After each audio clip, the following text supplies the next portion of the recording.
Put this core on. Don't go wrong in this direction. Plug it in this direction. Plug it in and put this. Put this crank on. And then incorporate this new distinction. Put it in and see the angle over there. Don't pretend.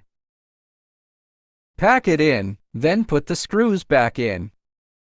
If necessary, lock the copper clamp rod tightly. Okay, it's locked, and you run this thread back through. The thread goes through here. Loose from here. Wear it into discarded clothes.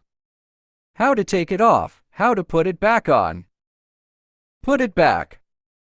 Put it back.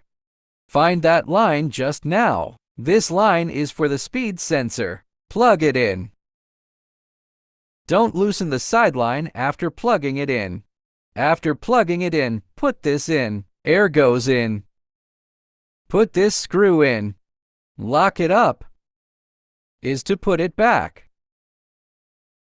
Okay, that's it.